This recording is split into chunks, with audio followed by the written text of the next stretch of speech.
let's talk about Dragon Ball Super, the Toyotaro manga adaptation for Dragon Ball Super. Chapter 5, October 2015 is indeed out. I have had a chance to look at it, and this chapter pretty much skips the Resurrection F arc. And for those of you wondering, why was Resurrection F skipped? Well, folks, Toyotaro already drew the Resurrection F manga in 3 parts earlier this year, so I guess they didn't want him to rewrite that same story again, so they just skipped to the Champa arc, or that's as they call it. Kanzenshuu had actually reported this a few days ago, a couple weeks ago, I want to say about a week ago, that they are going to be going right into the Champa arc, and that's what appears to be the case.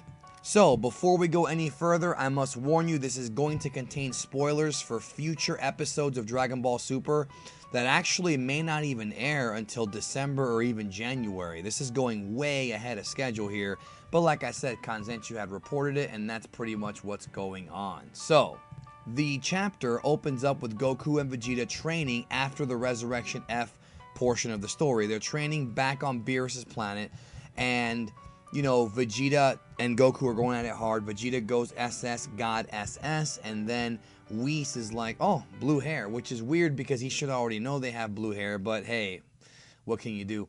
And he calls it Super Saiyan Blue. So I suppose that's going to be the new name for that form. I'm not sure if it's official, but it sounds official.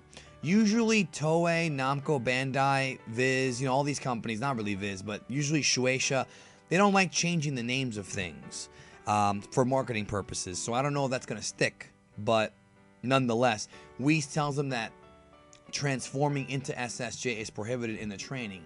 So as a result of them doing that, Whis punishes them by wearing these big bodysuits, which I thought was pretty damn funny.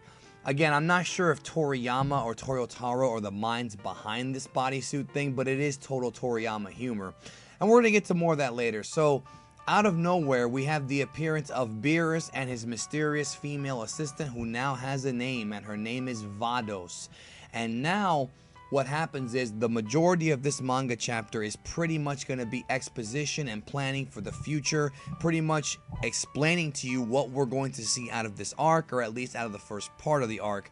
Of course, Goku, when he first sees Champa, goes, "You look like a fat Beerus." And again, that's kind of the reaction that all of us had when we first saw, Champa in the original promotional art way back in the summer.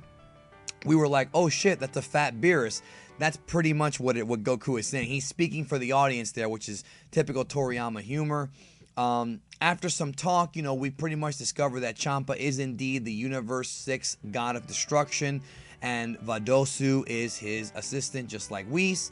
We find out that Beerus and Champa are like twins, and that Whis and Vadosu are brother and sister. And we pretty much have this fun little moment where Vados says that, she's the strongest.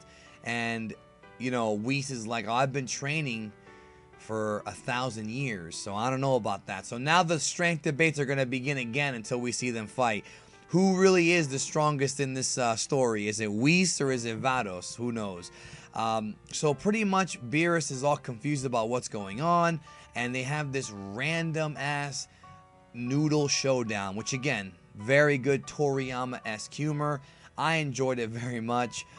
Really, really good stuff. I can't wait to see Champa's performance and, vocally both in the dub and the Japanese version of Dragon Ball Super when we get to those episodes. I'm really excited to see Champa. So we get our first real thorough explanation of the 6th and 7th universes and the 12 universes and how it works. Champa and Vados are from Universe 6. Whis pretty much says that the universes are linked. They're like twins. So the 1st and the 12th, the 2nd, the 11th, the 3rd and the 10th, they all kind of come together.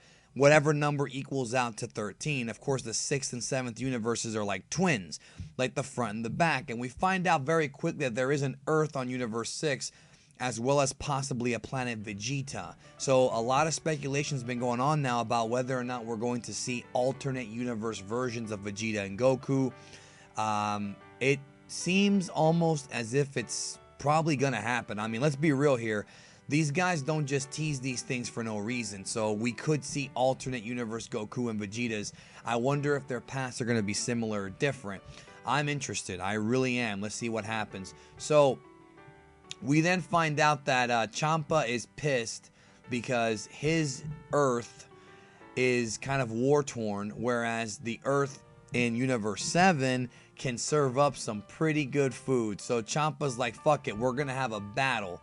We're going to choose humans to fight for us from our Earths in a 5-man Survivor Series group battle. And I don't know if it's going to be elimination, but I think it will be. And it's going to be the 6th and 7th God of Destruction battle tournament.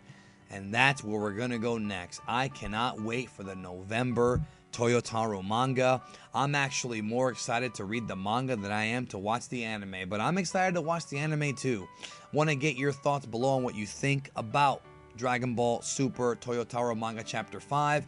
Planting the seeds for the next arc in Super. Will it be the final arc? I don't think so, but I really enjoyed this. It opened up my eyes. It blew my brains out. And I'm very excited to see where this goes. I'm excited for new characters, new fights, new powers. And more importantly, I am excited that we're going to get another Tenkaichi Budokai. Dragon Ball wouldn't be Dragon Ball without a tournament. It's just crazy that all these fan speculation theories about Champa being from Universe 6 and the inter-universe tournament actually is going to happen, giving the people what they want. Anyways, thank you for watching, and I'll catch you guys down the road.